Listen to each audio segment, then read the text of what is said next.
گدارا امیر شما اولیا بود در خرهای تزگار میکنن خصوصا سلام علیکم اکای نوزیم چیکار کردی؟ این چیه یا سومان یا کی؟ این ملوجرین گفته قدمون این جورات اینه نگاه کن اینه نگاه کن ای گیجایش که میگیم فقط این همیه صورتی پتین دای جبا چند هزورا ای اویلو که یا موهاتا دموهاتا اینجا مناگه اینجا بسیار 500,000 هست یا اونجا 500-600 هزار اینه گیجاشا خوش کنیم همش اینه آخه اینه قوات با قوات پله اینه همش روغان های قوات با قوات روغان دنبای گوسپند دنبای چوری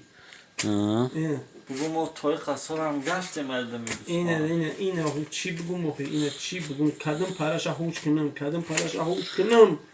اینه تقدم میام متیات اینه تقدم میام متیات خودش میام متیات اینه اگه جوش خوش کنم اینه قوات با قواتای من دیگه اینجا نمیرم نه جو هستم فهمیدی اینه نگاه خیلی خیلی کوخی نه اینه هم من حسابش می‌کنم قوات با قوات حسابش می‌کنم خب ببرم کنی خو نکنی این یگان جو باید نیست اینه بگی جا نگاه اینه پاچکا این حساب نداره اینه میریزه والا استول گونه اینه میریزه فاس می‌کنه فاس می‌کنه 2,000 هم میگشت 2,000 هم دارن تاش اینجا همه جوش پر همون بس های بسیار نگی که مردم با تشاجع میشه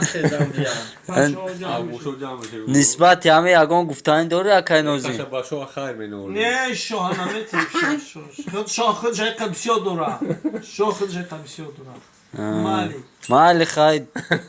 کامرا توجیکستان ناسی بوشا اینه همه قیاه کار منم پاهاشو حساب منم برمیرم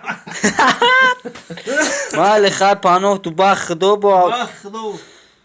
دیدارو با خیوما آدم ها به سلام بگو دیدارو با خیامه